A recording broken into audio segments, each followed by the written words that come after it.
గత ప్రభుత్వ హయాంలో అనేక అవినీతి అక్రమాలు జరిగాయి. చివరికి స్వామివారి ఒక వజ్రపు ఉంగరం కూడా ఒక జడ్జికి గిఫ్ట్ గా జగన్ ఇచ్చారు అనే వార్త చాలా సంచలనం కలిగించింది. అలాంటి దుశ్చర్యకు ఎప్పుడు కూడా జగన్మోహన్ రెడ్డి గారు పాల్పడాడు. వారికి క్రిస్టియానిటీ మీద ఎంత ప్రేమ ఉందో అంతే ప్రేమ హిందూయిజం మీద కూడా ఉంది. హిందూయిజాన్ని గౌరవించేది కాదు, ఆయనకు భక్తి ఉంది. దేవాలయాలన్నీ కూడా సందర్శిస్తాడు, స్వాములందరినీ కూడా పీఠాధిపతులందరూ కూడా కలుస్తాడు. అదే కాకుండా మీరు చూశారు, సుందరీకరణ పేరుతో అనేక దేవాలయాలన్నీ నేలమట్టం చేస్తే విజయవాడ పట్టణంలో అవన్నీ కూడా పునర్నిర్మించిన ఘనత జగన్మోహన్ రెడ్డి గారు. ఓకే, ఎమ్మెల్సీగా బొత్సగా నిలబెట్టారు. ఎలా ఉంటుంది సార్? ఉన్నారు ఎందుకంటే ఎలక్షన్స్ చాలా జరిగి కొన్ని రోజులు, ఇంకా 3 నెలలు కూడా కంప్లీట్ చేసుకోలేదు. అయినా మాకు సంఖ్యాబలం ఎక్కువ ఉంది కాబట్టి తప్పకుండా బోచా గారు మంచి మెజారిటీతో గెలుస్తారు పక్క. ఎందుకంటే అక్కడ ఆల్మోస్ట్ మొన్న వచ్చిన రిజల్ట్ ఒకసారి అబ్జర్వ్ చేస్తే వైసీపీ చాలా గడ్డు పరిస్థితులు ఎదుర్కొంది. పర్వాలేదు, అయినా కూడా మాకు ఎంపీటీసీలు కానీ జెడ్పీటీసీలు కానీ కార్పొరేటర్లు కానీ సంఖ్యాబలం ఎక్కువ ఉంది కాబట్టి తప్పనిసరిగా మంచి మెజారిటీతో గెలుస్తారు. రైట్, వైసీపీ నుంచి కొంచెం పక్కన పెడితే సార్, మిమ్మల్ని ఒక క్వశ్చన్ అడుగుతాను పర్సనల్ గా. చాలా సీనియర్ లీడర్ గా మీ అబ్జర్వేషన్ ఏంటి? వస్తున్న నాయకులు చేరుతున్న పార్టీ జనసేనగా ఇప్పుడు మారిపోయింది, టీడీపీని ఆప్షన్ గా ఎంచుకోవట్లేదు అని చెప్పి కొంతమంది నాయకులు మాట్లాడుతూ ఉన్నారు. ఎందుకు జనసేన ఒక హ్యాపెనింగ్ పార్టీగా కనిపిస్తుంది అంటారు అలాంటి లీడర్స్ కి? ఆయన నాయకత్వం మీద అందరికీ కూడా గౌరవం ఉండొచ్చు. అదేవిధంగా చంద్రబాబు ఈ ప్రజా వ్యతిరేక కార్యక్రమాలన్నీ కూడా ఎక్కువ చేస్తూ ఉన్నాడు కాబట్టి ఆయన తెలుగుదేశం పార్టీలో చేరడానికి ఇష్టపడకపోవచ్చు. దానికి కారణాలు ఏవైనా కానీ వాళ్ళందరూ కూడా ప్రతిపక్షంలో ఉన్నట్లే. సార్, 2024 ఎన్నికలు కేవలం పవన్ కళ్యాణ్ యొక్క ఎఫెక్టివ్ వల్లనే ఈ రిజల్ట్ అంటారా? మీ అభిప్రాయం? 100%. దాంట్లో పవన్ కళ్యాణ్ వల్లనే 100%. అటు వైసీపీ ఓటమి, అటు కూటమి గెలుపు 100%. అంతలాగా పవన్ కళ్యాణ్ ఇన్ఫ్లుయెన్స్ చేశారంటారా AP politics? AP politics influence చేశాడా లేదా అనేది కాదు, వారికి సంబంధించిన సామాజిక వర్గం అంతా కూడా ఆయనకు గట్టిగా మద్దతు ఇచ్చింది. ఆ మద్దతు తెలుగుదేశం పార్టీకి ఉపయోగపడి ఎన్నికల్లో గెలవడానికి కారణభూతులే. ఓకే సార్, టీడీపీ పార్టీకి కమ్మ సామాజిక వర్గం బలం, జనసేన పార్టీకి కాపు సామాజిక వర్గం, మరి వైసీపీ పార్టీకి ఏ సామాజిక వర్గం? ఒకవేళ నిజంగానే అది నమ్మి ఉంటే ఈరోజు ఈ రిజల్ట్ వచ్చేదా అంటే? లేదు, రెడ్లంతా కూడా చాలా మంది వ్యతిరేకం చేశారు. కారణాలు ఏవైనా కానీ రాబోయే రోజుల్లో మంచి ఫలితాలు వస్తాయని చెప్పి ఆశిస్తాను. రైట్, ఫైనల్లీ మొన్న రీసెంట్ గా తిరుమలని బండి సంజయ్ కేంద్ర మంత్రి, మీకు తెలిసి ఉంటుంది, తెలంగాణకు సంబంధించిన ఎంపీ. సో తను దర్శించుకున్నప్పుడు ఎర్రచందనం స్మగ్లర్ వీరప్పన్ వారసులు ప్రభుత్వం నుంచి పోవటం మంచి పరిణామమే, దీన్ని నేను స్వాగతిస్తున్నాను అంటూ మాట్లాడడం. అతనికి ఓనమాలు తెలియదు మా జిల్లా గురించి, మా ప్రాంతం గురించి. ఆడెవడో ఏదో ఎత్తిస్తే అది మాట్లాడాడు. ఇదే చంద్రబాబు నాయుడు వాళ్ళ శాసనసభ్యులే 2014లో పోటీ చేస్తే పీలేరులో కిరణ్ కుమార్ రెడ్డి తమ్ముడు కిషోర్ కుమార్ రెడ్డి ఈరోజు శాసనసభ్యుడిగా ఉన్నాడు తెలుగుదేశం పార్టీలో. అతని గురించి పబ్లిక్ మీటింగ్లో ఎర్రచందనం స్మగ్లర్ వీరప్పన్ అన్నాడు. మరి ఆ వీరప్పన్న ఇప్పుడు వాళ్ళ పార్టీలో శాసనసభ్యుడిగా చేసుకున్నాడు. మేము రెడ్ శాండిల్ స్మగ్లింగ్ అనేది ఎంకరేజ్ చేయలేదు. నేను ఫస్ట్ టైం శాసనసభ్యుడు అయినప్పుడు రాజశేఖర గారు ఉన్నప్పుడు దాదాపు 370 వెహికల్స్, కొత్త వెహికల్స్ ఫస్ట్ టైం కొనిచ్చాం.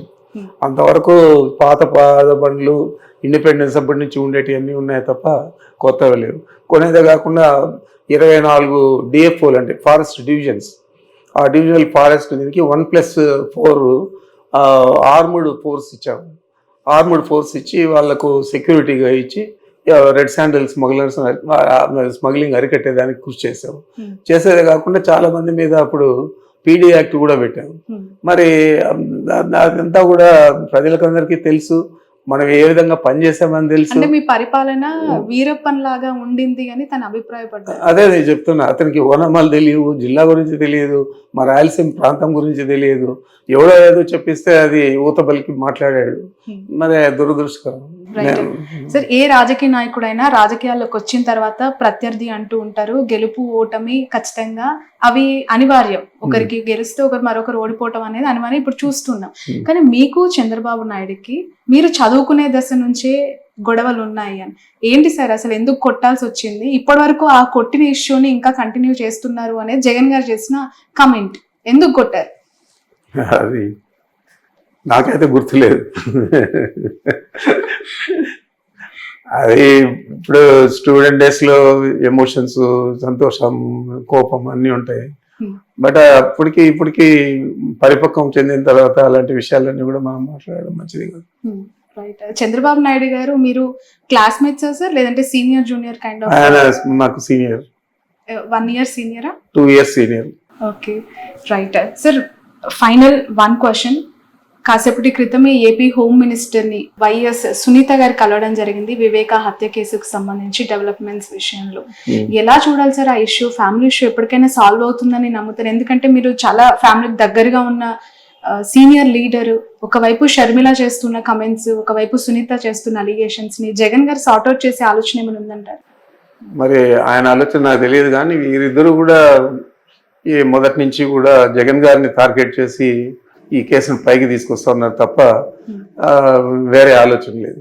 జగన్ గారికి నష్టం జరిగే విధంగా మనం ఏది చేస్తే బాగుంటుంది అని ఆలోచన చేసి షర్మిల గారు కానీ సునీత కానీ చేస్తూ ఉన్నారు తప్ప ఈ కేసు మీద వారికంటే ఎక్కువ శ్రద్ధ చంద్రబాబు నాయుడుకి ఉంది. చంద్రబాబు నాయుడు ప్రోద్బలంతోనే ఇవన్నీ కూడా సునీత కానీ తర్వాత షర్మిలమ్మ కానీ ఇద్దరు కూడా చేస్తూ ఉన్నారు.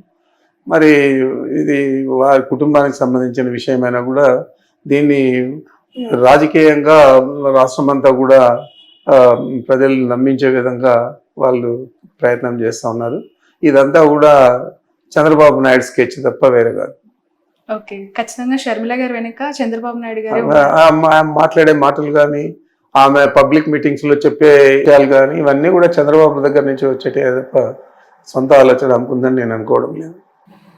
సార్, ఎప్పుడైనా ఇన్ ఫ్యూచర్ జగన్ గారు షర్మిల గారు కలిసే అవకాశం ఉందని ఏమైనా భావించే అవకాశం? కుటుంబమే కదా మా, ఎందుకంటే ఈ స్థాయి బ్రదర్ అండ్ సిస్టర్స్ కాబట్టి ఏ స్థాయి కాంట్రవర్సీ అయినా కూడా సంస్కోవచ్చు, చెప్పలేము. ఎందుకంటే పార్టీకి ఇప్పుడు ఒక ఇబ్బందికర వాతావరణము, తను ఉండుంటే బాగుండేదని అభిప్రాయపడుతున్న కార్యకర్తలు కూడా ఉన్నారు. ఒకవైపు ఈ వైరం చూస్తూ ఉన్నాం, ఎలా చూడాలంటారు దీన్ని? ఏదైనా ఈ కాలమే నిర్ణయిస్తుంది. రైట్ సార్, ఇంత 11 సీట్లకి పరిమితమైన ఈ ఓటమి పైన మీ విశ్లేషణ ఫైనల్ గా ఏంటి? ప్రధాన కారణాలు, ఎందుకు అటువైపు ఎక్కువగా మగ్గు చూపారు? మీరు ఇంత సంక్షేమం చేసినా ఎందుకు ఓడిపోయారు? కారణాలు ఏదైనా కానీ మనము రియాలిటీగా చూస్తే మనకు 11 శాసనసభ స్థానాలు వచ్చాయి. కాకపోతే మా అందరికీ కూడా మా నాయకుడి మీద నమ్మకం, అదేవిధంగా అతనికి ప్రజలు ఇచ్చిన మద్దతు 40% ఓట్లు ఇచ్చారు.